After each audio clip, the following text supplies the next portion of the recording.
Hey traders, Akil Stokes here with Tier 1 Trading, coming to you live from my kid's room. I've officially kicked him out and have taken over the space. Why? Well, because I need the one thing that every trader needs. Space for more monitors. Just kidding, of course. I'm actually having some work done to the basement. They're knocking down walls and gutting the entire thing, and right now they happen to be right underneath my office, so it's a bit noisy down there. But I wanted to come to you guys for a little midweek video because, well, it's been a great week of trading so far. But more importantly, right, it's been a great week of trading lessons, right? Pips are great. Lessons are more important because they're going to last forever. And what I want to show you today was two lessons on two of the different, I guess, what word am I looking for? The different phases of trading. You know, there are three main phases of trading. There's the before, the during, and the after. And the before is kind of like your pre-market analysis, your IPDE, the process in which you go through in looking for trades and executing a trade.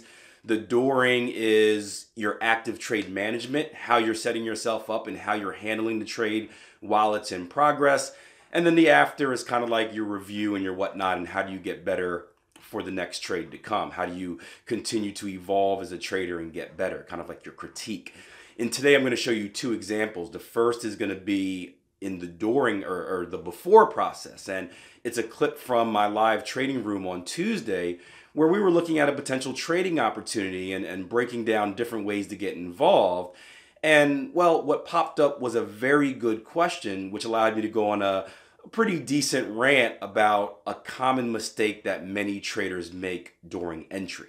But before we get into that video, I want you to do three things for me. Please do me a favor and hit that like button. Please hit that share button, and please leave a comment. These videos are completely free to you here on YouTube, and it only takes about 5 seconds for you to do so, so I would greatly appreciate it. All right, let's head over to the clip. All right, so down on the 4 hour, speaking of 4 hour, beautiful segue,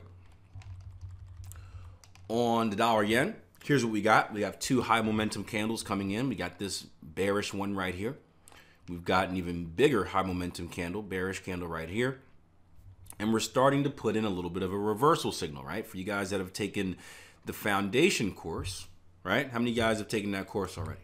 Or have started it, dipped the toe in, and like really taken it, not just like skim through the videos in one day. Because you didn't learn anything if you did that.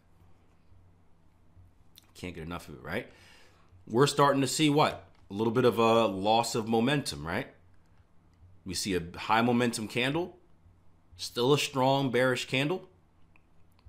But we see this tail start to form, right? So there's a little bit of buying pressure down here. And then currently with our current candle, right? We're seeing one of those pin bar type candles, right? Where the market tried to push lower. The buyers pushed it back up. We have about 40 minutes until we know how it closes, but it looks like we may have a bullish candle. Now, what I would prefer to see, and we didn't do this, we did not test the lows of our structure. That would be optimal for me, to see a test of the lows. Currently, we haven't tested the lows, so I think we can still put in a test of those lows. So not the greatest signal in the world, but still a good candlestick combination. Let's go down to, where did my hourly chart go, Akil? Hold on. There we go. So this is basically, right? So we took a look at this candle. We talked about loss of momentum, right? We talked about two bearish candles. We talk about the wicks and how we're getting kind of a bullish pin bar right here, at least in starting up. We go down to the hourly chart, the lower time frame, to give us kind of a clearer view of what's going on. And what do you see down here?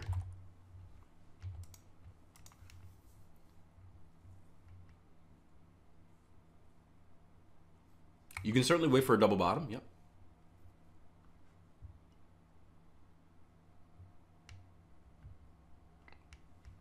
Yeah, you see a clearer picture of that loss of momentum, right? We see, right, bearish candle, bearish candle, bearish candle, bearish candle, bearish candle, and then look at the wicks, right? The long wick candle here, buying pressure. Doji candle. Doji candle shows us what?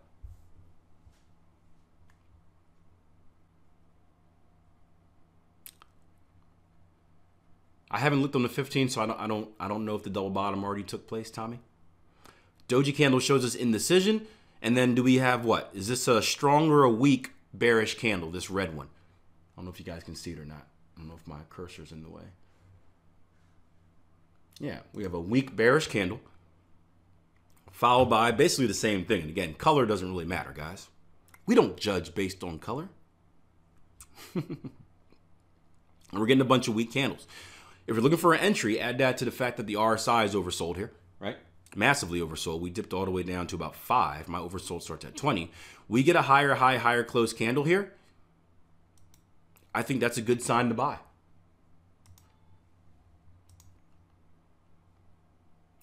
Yeah, that's why I call it weak. Yep. Remember, we talked about the 3 different type of candles in the course. We talked about weak candles, well, strong, weak, and neutral. Strong, weak, and neutral. Perfect, Rick. Yep. So this would be a weak candle. Yep. And essentially, you know, this, even though this is a bearish candle, it's a weak bearish candle because it closes in the upper third, has a long wick to the downside.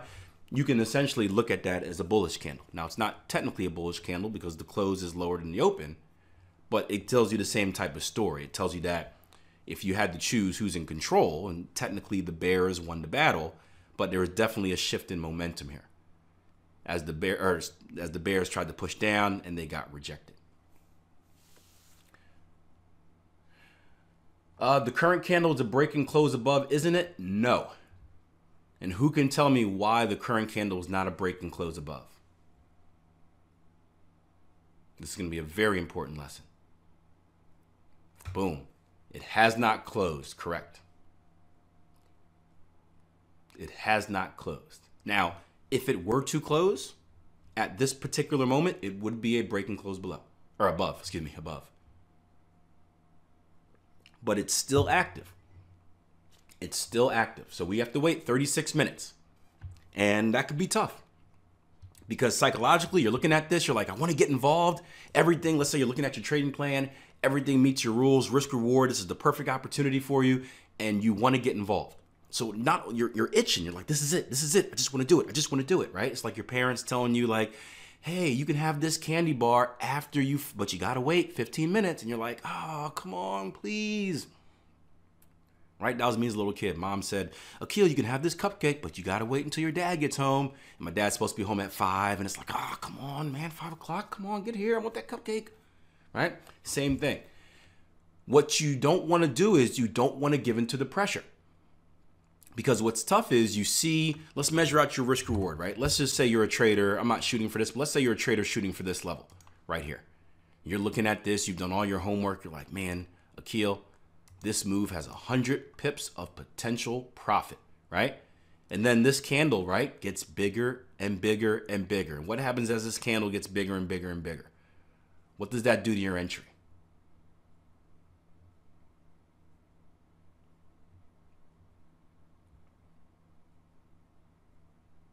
Yep. It cuts down your reward and opens up your risk. And you're just sitting here and you're like, oh my gosh. Doesn't necessarily reduce your pip size or your position size, but it cuts down your risk and it opens up your reward. And you're thinking to yourself, well, why the heck would I wait if I'm just going to make my risk more and my reward better? And what do? You hit the button and you buy it, right? How many of you guys have been there? You hit the button and you buy it. Because you're getting scared, you see profit being sucked up, you're like, man, forget that. I'm buying it right now. And then you come back later, you're all excited about your buy, you go on Twitter, you post it, and then you come back, and what do you see? You see a red candle that looks like this. News came out at 8:30. You see a red candle that closes below here. And now what happens? Well, now you're stuck in the trade, right? Now you're stuck in a trade that you're not supposed to be in because your entry reason told you what? Your entry reason said that you were supposed to wait for a higher high, higher close. And because you entered early, you didn't wait for that confirmation. And now you're in a bullish trade without your entry signal. Now, you guys, you know this. If we ever find ourselves in a trade we're not supposed to be in, what are you supposed to do?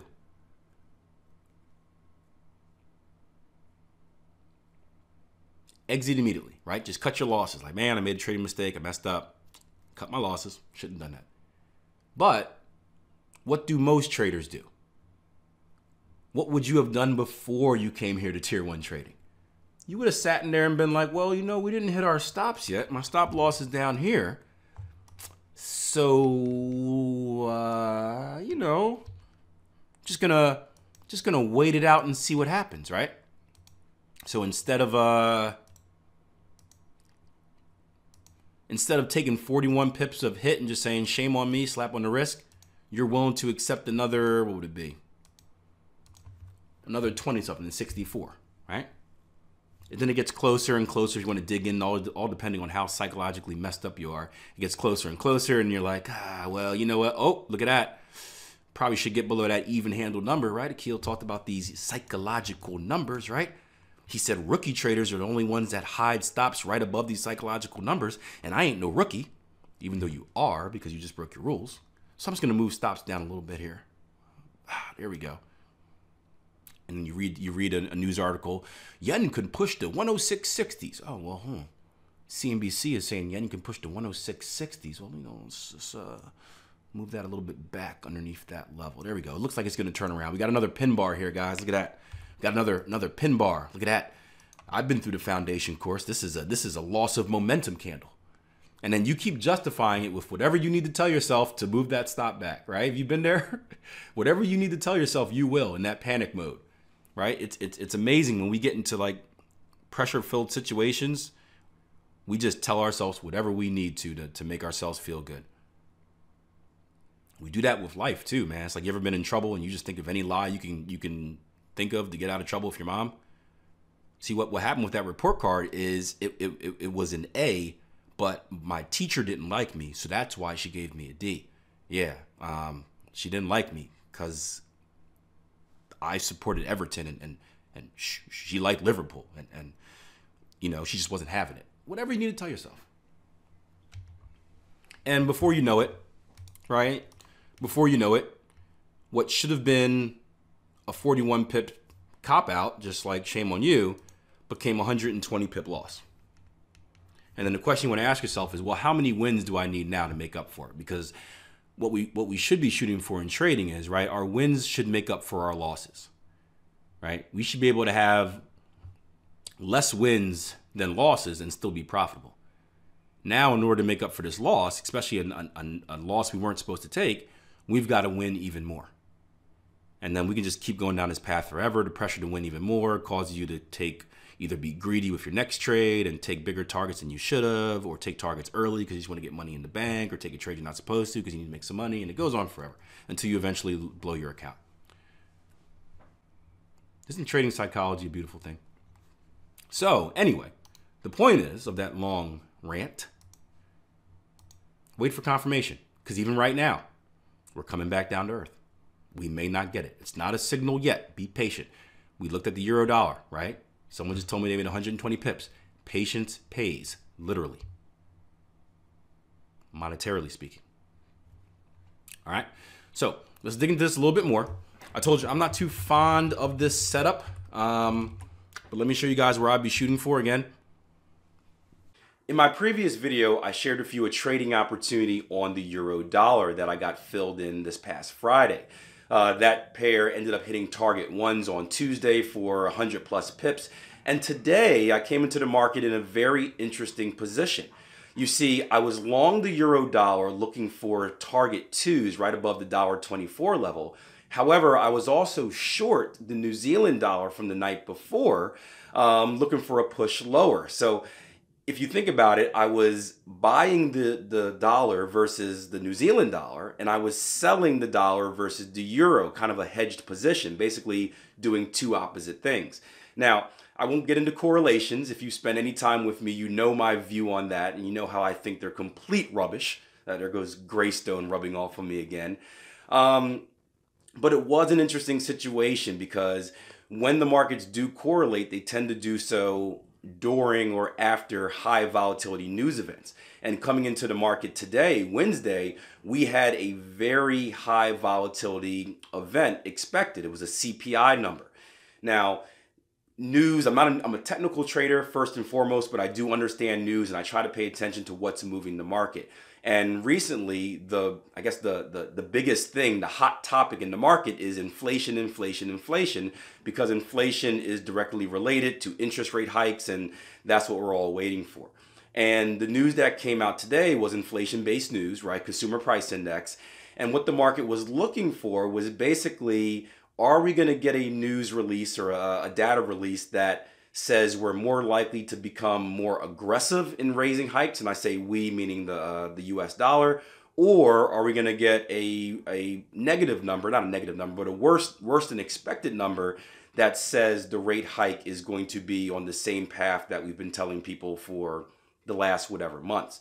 And I think that the market was really anticipating this positive number and a more aggressive rate hike. And well, at 8:30, that news came out and the markets went crazy. And well, let's just head over to the charts and I'll show you the rest.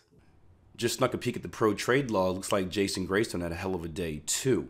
But let's get started. My voice is starting to go. I've been sick, so I apologize for that. But I want to show you guys what exactly we had. Now, this is going to be a recap from our last video, but remember, we had a bullish Gartley formation, actually a bullish bat formation. I kept calling it a Gartley for some reason, but a bullish bat formation. That's why it's great. We have a little thing that pops up. Bullish bat formation here on the euro dollar. That's the trade we had from Friday. And then over on the New Zealand dollar, right? We had this trade that got triggered last night. This was going to be a bearish bat formation. So again, trading the dollar two different ways. Basically, I'm long and short the dollar at the same time coming into the day.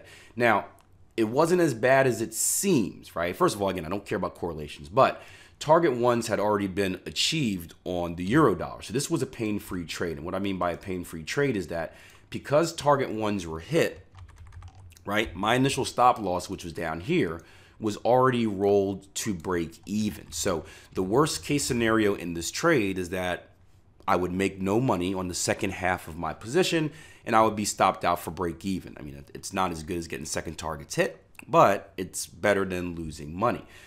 So just psychologically, I was in a very good place because of that.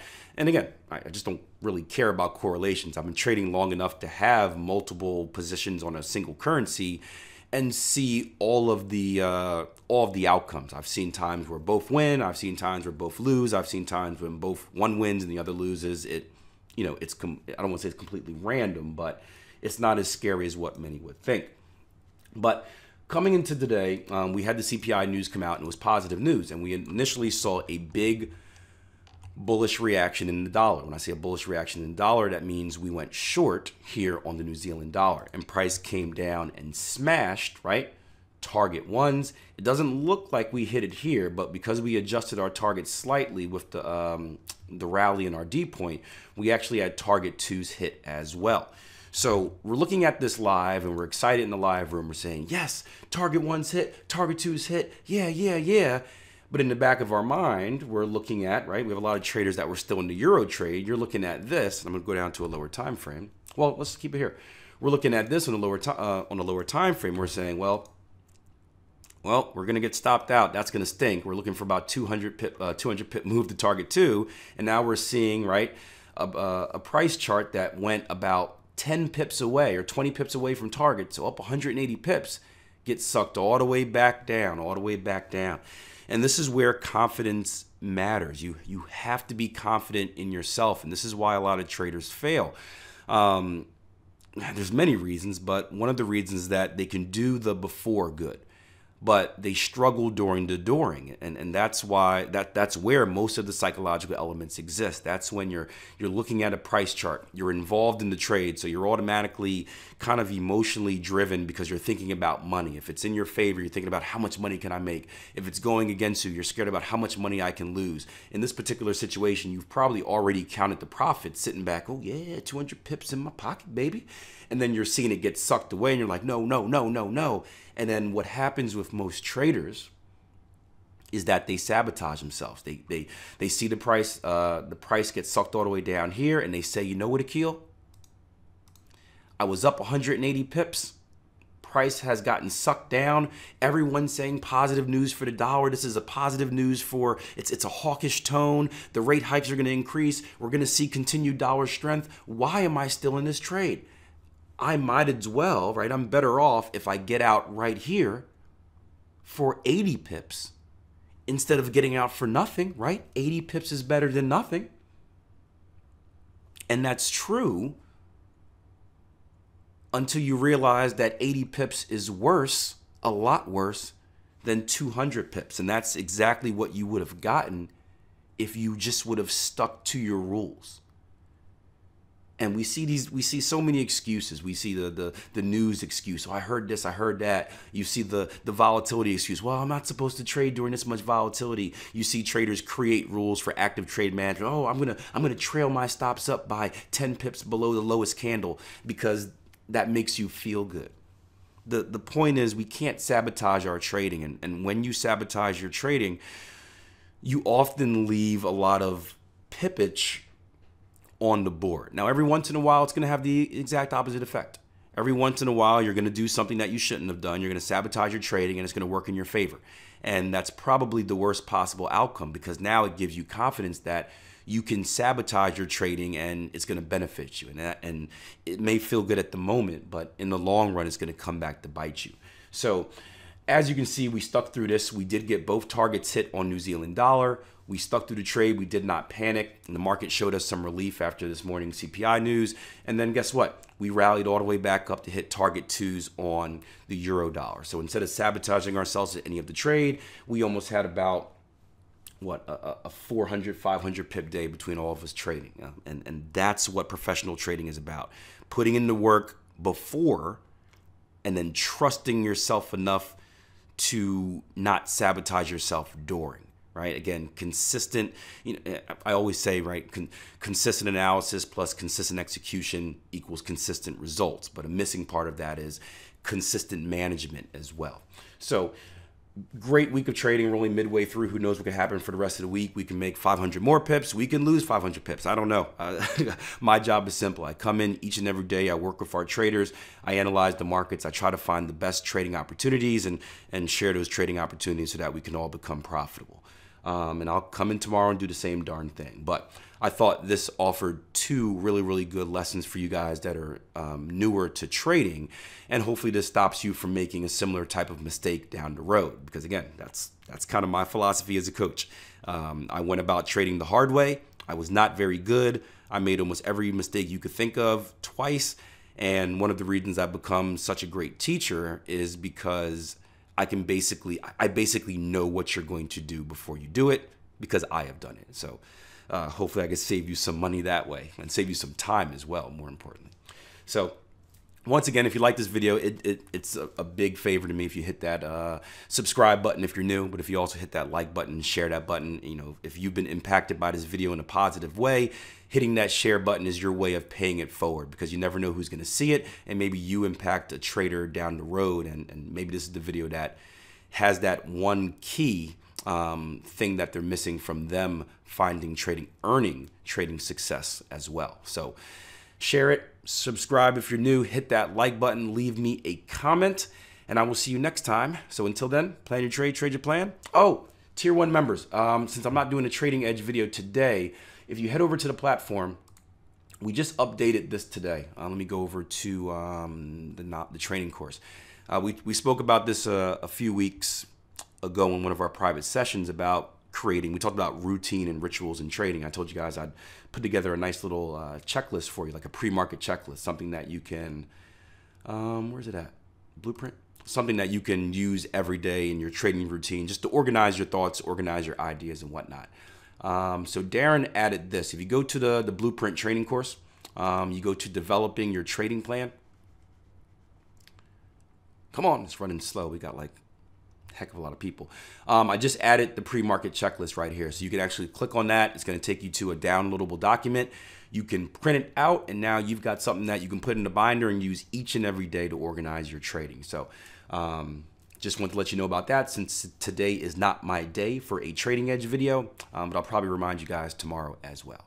So now, ooh, there's the voice, it's gone. So now you can plan your trade your plan, and have good luck in the markets for the rest of the week. Take care.